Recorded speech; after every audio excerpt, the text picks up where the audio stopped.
भारतीय सेना के इतिहास में जब भी साहस, आत्मसम्मान और अदम्य हिम्मत की बात होती है तो अक्सर हमारे दिमाग में कारगिल या 1971 या सियाचिन जैसे युद्ध सामने आते हैं। लेकिन एक ऐसा युद्ध भी है जो न भारत की धरती पर लड़ा गया, न किसी पड़ोसी देश के खिलाफ, बल्कि 10,000 किलोमीटर दूर अफ्रीका के एक छोटे से देश सियरा लियोन के घने दलदले, बारिश से भीगे और खून से सने जंगलों में लड़ा गया, जहाँ सामने कोई नियमित सेना नहीं थी, न कोई तय युद्ध का मैदान, बल्कि हजारों की संख्या में मौजूद थे नशे में धुत और बच्चों तक को हथियार थमाने वाले निर्दयी विद्रोही रिवोल्यूशनरी यूनाइटेड फ्रंट यानी RUF, एक ऐसा संगठन जिसने पूरे देश को जिंदा लाश की बस्ती बना दिया था। यह कहानी है ऑपरेशन खुखरी की। ये वो ऑपरेशन था जिसने पूरी दुनिया को दिखा दिया कि जब भारतीय सैनिक तिरंगे के साथ कदम रखती है ना, तो वे सिर्फ शांति स्थापित नहीं करती बल्कि जरूरत पड़ने पर इतिहास बदलने भी आती है। Of Sierra Leone was plunged in 2011-year civil war when fighters of the Revolutionary United Front launched a war from the east of the country near the border with Liberia.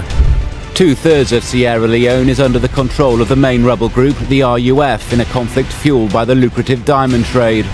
16-17 countries के जो है नुमाइंदे थे और वो सबको घेर लेते हैं और उनका एक ही डिमांड होता है उसके बाद कि हथियार डालो और अपने देश को वापस जाओ।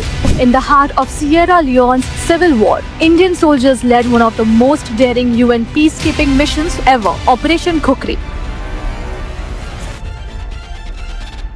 सियरा लियोन वेस्ट अफ्रीका का एक छोटा लेकिन बेहद खूबसूरत देश है, जिसके चारों ओर Atlantic Ocean, Guinea and Liberia की सीमाएं हैं और इसकी जमीन के नीचे दुनिया के सबसे कीमती हीरे दबे हुए हैं। लेकिन यही हीरे उनके लिए वरदान नहीं बल्कि अभिशाप बन गए, क्योंकि 1808 से लेकर 1961 तक ब्रिटिश कॉलोनी रहने के दौरान अंग्रेजों ने इन साधनों को खूब लूटा, लेकिन देश को strong institution, stabilised governance and self reliant society कभी नहीं बनने दिया, जिसका नतीजा ये हुआ कि आजादी के बाद बनी सरकारें भ्रष्ट, कमजोर और जनता से पूरी तरीके से कटी हुई रही, जिससे आम लोगों में गुस्सा, निराशा और असंतोष लगातार बढ़ता गया। और इसी असंतोष का फायदा उठाया 1991 में पड़ोसी देश लाइबेरिया के तानाशाह चार्ल्स टेलर ने।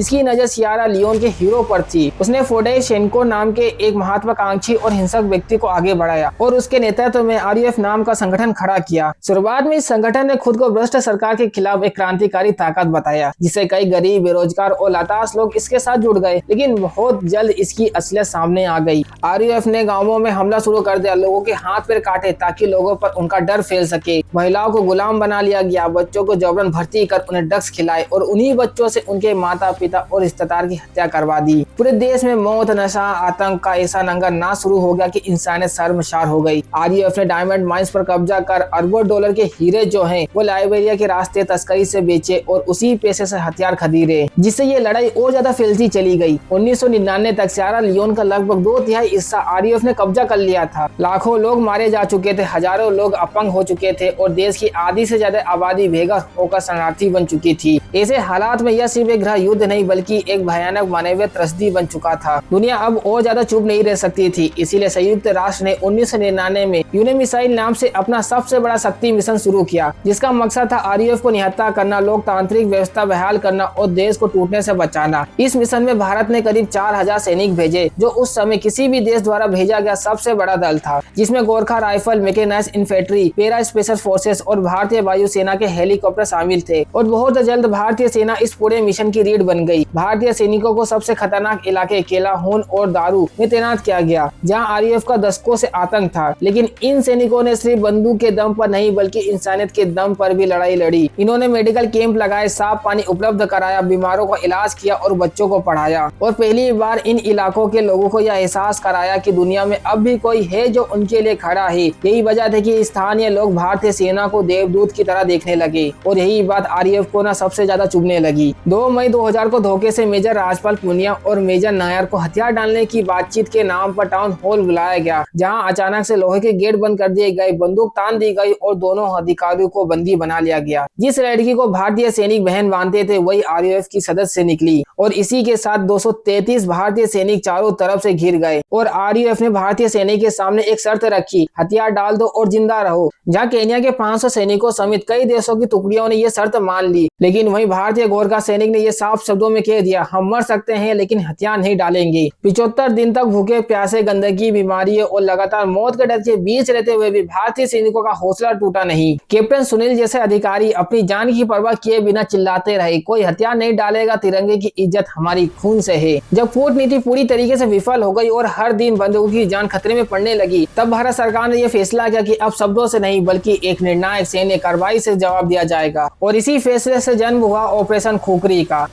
एक ऐसा बहुराष्ट्रीय लेकिन भारतीय नेतृत्व वाला मिशन जिसमें पैरा एसएफ, गोरखा राइफल, भारतीय वायुसेना, ब्रिटिश रॉयल एयरफोर्स, घना और नाइजीरिया की टुकड़ियां शामिल थी। हफ्तों तक घने जंगल, टूटी सड़कें, बारूदी सुरंगें और स्नाइपर से भरे इलाके का नक्शा बनाया गया। पूरी योजना इतनी गोपनीय रखी गई कि बंदूकों से संपर्क मलयालम भाषा में किया गया ताकि आरयूएफ को भनक तक न लगे। 15 जुलाई 2000 की सुबह जब जंगल अभी कोहरे में डूबे थे, ब्रिटिश चिकून हेलीकॉप्टर से पैरा कमांडर रस्सियों के सहारे केलाहूल के जंगलों में उतरे। विस्फोटकों से आरयूएफ के किले की दीवारें तोड़ी गई, कमांड पोस्ट और हथियारों के डिपो को तबाह कर दिया गया और जय महाकाली आयो गोरखाली के नारे पूरे जंगल में गूंज उठे। कीचड़, लगातार बारिश, माइंस और चारों तरफ छिपे दुश्मनों के बीच भारतीय सैनिक एक एक कदम आगे बढ़ती गई। दूसरी ओर दारू से आती कोलम ने पेंदुबू में आरयूएफ के सबसे मजबूत गढ़ों पर हमला किया। घर घर तलाशी ली गई, भीषण गोलाबारी हुई, लेकिन भारतीय सैनिक रुकी नहीं। पूरी रात दुश्मनों के हमलों को नाकाम किया गया। Mi-35 हेलीकॉप्टर ने विद्रोहियों को पीछे खदेड़ा और अगली सुबह 16 जुलाई तक सभी 233 भारतीय सैनिकों को सुरक्षित बाहर निकाल लिया गया। इस ऑपरेशन में आरयूएफ की रीढ़ पूरी तरीके से टूट गई, सैकड़ों विद्रोही घायल हुए, दर्जनों मारे गए और उनके सबसे मजबूत इलाके यूएन के नियंत्रण में आ गए और फिर आरयूएफ कभी नहीं उठ सका। ये मिशन सिर्फ एक रेस्क्यू मिशन नहीं था बल्कि भारतीय सेना की वो गर्जना थी जिसने पूरी दुनिया को बता दिया कि भारतीय सैनिक शांति के लिए जान देने को तैयार है, लेकिन आत्मसम्मान पर आँच आई तो वे दुश्मन को मुक्ति में मिला सकते हैं। इस ऑपरेशन में कांस्टेबल कृष्ण कुमार वीर गति को प्राप्त हुए, जिनकी याद में सियरा लियोन में खुखरी वॉर मेमोरियल बनाया गया और आज भी वहाँ के लोग ये कहते हैं भारतीय सैनिक हमारे लिए फरिश्ता बनकर आए थे। और यही है ऑपरेशन खुखरी की कहानी, साहस, बलिदान, अनुशासन और तिरंगे की शान की वह अमर कहानी जिसने यह साबित कर दिया कि भारतीय सेना सिर्फ युद्ध नहीं लड़ती बल्कि मानवता की रक्षा के लिए इतिहास रचती है।